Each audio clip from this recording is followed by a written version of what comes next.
Over the past month, a group of volunteers in London have been hand-painting 150,000 hearts on a wall opposite Parliament, one for each of those who have lost their life to COVID. The wall stretches on for half a kilometre and has been branded by many as being powerful and poignant. Keir Starmer, leader of the opposition, recently visited the wall, stating that it should act as a constant reminder to all MPs to express their voices on behalf of those who have lost loved ones. I spoke to Lobby Akinnola, a spokesperson for COVID Justice UK, the group behind the tribute, and this is what he had to say. I'm a member of the COVID-19 Bereaved Families for Justice group. I joined that because I lost my dad in April last year. And the group is also kind of like a support group, so like people who have lost loved ones can all kind of talk to each other, give each other support. And then we're also pushing for this inquiry. My involvement kind of came in that the group admin put up a post that they were, thinking about doing the memorial wall. And they're looking for people who would, have time to draw some hearts. So I volunteered. Yeah. So I suppose that the memorial in particular means quite a lot to you then in that sense. Mm-hmm. So how did that sort of initial idea of the project actually come about? Because I mean, drawing 150,000 hearts on a wall, I mean, is quite quite a big thing. You know more than I do, but I'm assuming that's quite a big thing to do. How did that actually come about? How did that project actually start? So I'm not sure exactly like where that like who said, oh, I've got this idea, but I know that kind of what happened was that we've been thinking about doing some kind of memorial or something towards the people we lost. I think it was on the anniversary of the first lockdown that I think Boris Johnson, the Prime Minister, said something about, people should take this opportunity to reflect and remember their loved ones, how they kind of see fit. And we wanted to do something that, really let people see just exactly what's happened. I think it's one of the problems we've had is that when you have so many people die, it's really hard to actually comprehend that. When you hear on the news 150,000, I've never seen 150,000 people. I don't think many people have. So it's really hard to imagine what that is. And I think like you hear a lot of these metaphors of, it's a stadium full of people, 2 stadiums or whatever. But we kind of wanted to do something that allow people to see and be like, oh, this is the actual size, the scale of the loss. But also, we didn't want it to be about, again, those numbers. Like the idea was that each of these hearts are individually drawn because they represent an individual person who, is unique and can't be replaced and can't there's no substitute for them. So yeah, we wanted to do something that was like, remember the people we've lost and let people see the scale, but also not lose the fact that it's individuals, it's people, fathers, daughters, mothers, all of these people who have relationships and they've gone. Yeah, I know that seeing it myself, I saw that there's sort of some of them have been sort of personalised with like mum or dad or certain names and stuff. And I know that watching other things as well, I know it's almost like a closure for those who have sort of contributed to it. Is it finished, or will it continue to grow as the death toll does, or? I think this is something we've kind of been thinking about. That we want the memorial because I think there's talks to make the memorial permanent. I think I'm not 100% sure, but I think it's in that discussion of in making it permanent, do we add more hearts to the wall? I think we'd like to, make sure that everyone, because it is a wall to remember those we've lost to COVID. So I think we'd like to do that, but I think that's kind of to be decided depending on whether or not we're able to make it a permanent memorial and things like that. Yeah, because I know that the government have obviously said that at some point, once the pandemic's over, they want to make their own sort of permanent one. So this was very much, I don't want to say sort of informal or anything like that, but I suppose unofficial, right? What kind of feedback have you had from sort of council members? They've been supportive. It's been really great to see, everyone who I know who we've spoken to who's visited the wall or come to speak to us has really been quite supportive of the idea of the wall itself and the idea behind it. I think that's where the talks of making it a permanent memorial started with the Lambeth Council. So we've always had, we've received a lot of like positive support behind the war. I think it's just, unfortunately in this life, loss is a universal thing. So everyone can relate to what the war means to, I think, not just the people who've lost, but also, to the UK. This event, the COVID, the pandemic, is something that has affected all of our lives in some form of degree. And obviously, most significantly, the people who have died as a result of it. So I think, everyone's able to understand and relate to what the war signifies. Yeah, definitely. I know that you said that you might continue to add more, but the majority of it, I suppose, is somewhat finished now. How long did that process take from the first heart to kind of like what it is now? Yeah, I think it was just over a week. I think about 10 days. Yeah, because we started on a Monday and finished on the following Thursday, so 10-ish, 11 days. And yeah, I mean, especially because when it started, there was only like each day there's a handful of us, who were and we had like shifts rotating. So, but it's something that was really, I think, magical for me to see was that, and really comforting for me was to see, like, when I was down there painting hearts some days, people were queuing to kind of draw their own heart or spend some of their time contributing to the war. So that was really something that's beautiful to see. But as you can imagine, yeah, it just takes a lot of time to draw that many hearts. So yeah, I think about 10 days. Wow. And because when I went down, I sort of passed it, and I'm sure a lot of other people did the same thing, sort of passed it maybe on the way to work as the normal route to work, and then they came across it thinking, what is this? And when I was down, even at sort of 9-10 o'clock, I saw quite a few people sort of almost struck by as if to go, wow, that's it's and it is really impressive. I don't think any kind of photography or any videography or anything can actually put into perspective just how big this thing. I think it takes about 10 minutes to walk down, doesn't it? And it's it's incredible. But you've had numerous MPs and numerous sort of public figures down there. I know you had the Archbishop of Canterbury, you had the Rabbi Daniel Epstein down, and Sadiq Khan and Keir Starmer. What have members of Parliament said about it? Have they again been supportive of it, or? Yeah, from what I've heard, I mean, I wasn't necessarily involved in like actually speaking to members of Parliament, but the feedback that we've had has been really, really supportive. I think the people who have come down to the wall and met with us have been compassionate, really compassionate. And like you say, I think if you go down there, it's hard. I can't imagine going and not being moved by what you see. Like you said, the scale of it is something that you really feel in person. And I think when you start to think about it, like, each and every one of those is a person.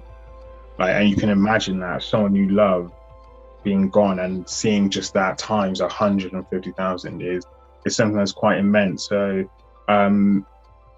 people have come and been quite emotional, but from the public figures who have come down to speak to us and MPs, they've been really supportive and encouraging. And, it's nice, you see things on like Twitter and things of them speaking about the war and saying nice things about it. I think especially for like people who've been bereaved, I think one thing that's difficult about loss in lockdown is that you don't have those opportunities to do what you normally do, like the rituals you go through to cope with your loss.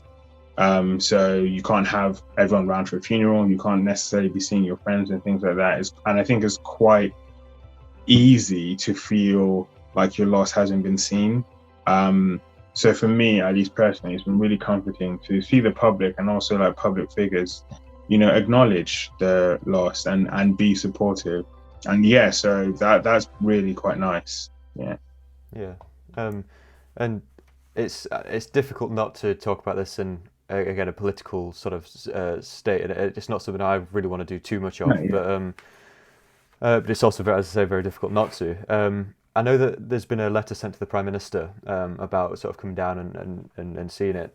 Have you heard anything back from him that you know as yet? I know it was a couple of days ago. But... Yeah. As far as I know, we haven't heard anything back yet. No, I mean, there's been previous letters sent to the Prime Minister about meeting members of bereaved, and I think they're like response to that has kind of always been, that the priority has to be dealing with the pandemic first and foremost. I don't know, but I also personally don't imagine that response will change too much. The Prime Minister hasn't come down, and I haven't heard that he intends to. Does it shock you that bearing in mind, I mean, the location of it is directly across from Parliament, it is literally a 2-minute walk from where he works most days. Does it shock you that he hasn't made that sort of effort to come down and meet people who've lost loved ones? What I would say is that it's disappointing. I think were it any other leader, I would be surprised. But like I said, we've had these previous letters, attempts to speak to the Prime Minister, which have all kind of been rebuffed. So it's in some way, at least, I guess, true to form. But I'd say it's disappointing because he's the leader of the country and we're in crisis. And the people who have been most affected by this crisis are trying to speak to him. And it's not just for fun. It's not like we're like, hey, we won't have a conversation. Like, I think the people who have been bereaved are really well placed to understand and see what didn't work. What happened in our individual loved one stories that, resulted in their death. And unfortunately, we're at a position where it's not like, it's one or two stories, one or two people. There's been 150,000 people plus who have died. And obviously not all of them are members of our group, but you can, by speaking to the bereaved, you can start, seeing trends, see what happened, try and identify places where you can improve so that it doesn't have to happen again. That's kind of always been the mission of the public inquiry, is that we've been calling for this since I think June last year. And it's that kind of thing of the message we were sending was that we need to do something now, otherwise we're just going to repeat the mistakes and it's going to get worse. And then we had the spike that we had following Christmas, and it's just like it's disappointing to see that he wouldn't take the opportunity to try and learn and see what, do everything we can to protect the public. And also it's disappointing because he's the leader and he doesn't seem concerned with, even at the very least, speaking with the Prime Minister can't bring my dad back, it can't bring people's loved ones back, but like I said, acknowledging that pain, showing that you have some compassion, that you care, meeting with people, it can do a lot. It can do really a lot for the people who have lost their loved ones.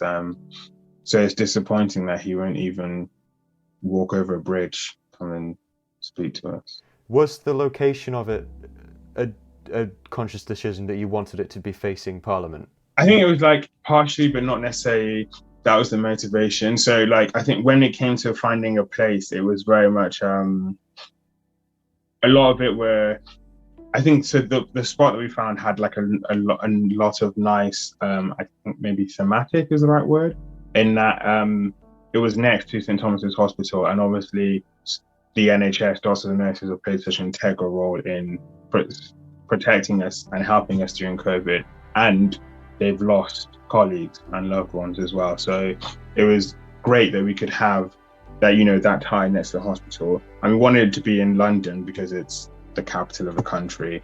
The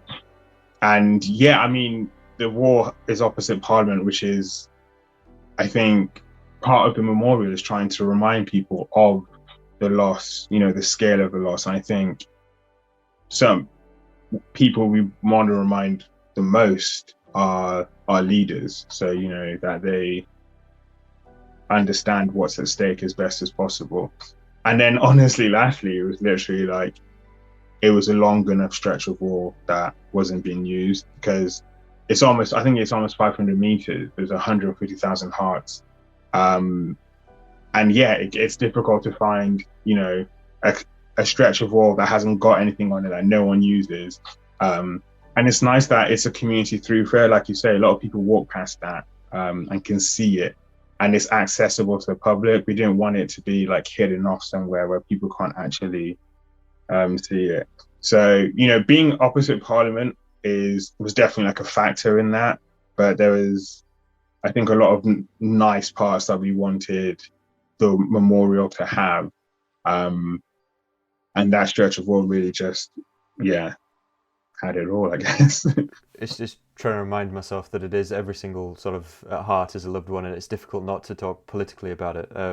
But just finally, what happens next? Not necessarily the wall as such, but I know that you're calling for a public inquiry into the handling of COVID. What are the next steps? Yeah, well, as far as I'm aware, I think we sent a 7th letter to the Prime Minister asking for something to start the inquiry. And there's been so much support. Like, there's been a petition which I think has over 200,000 signatures. There are public bodies or institutions like workers' unions. Everyone seems to be like, this seems like a good idea. So I think it was back last year when we asked to meet the Prime Minister, he said that there was the group was taking legal action against him, and that isn't true.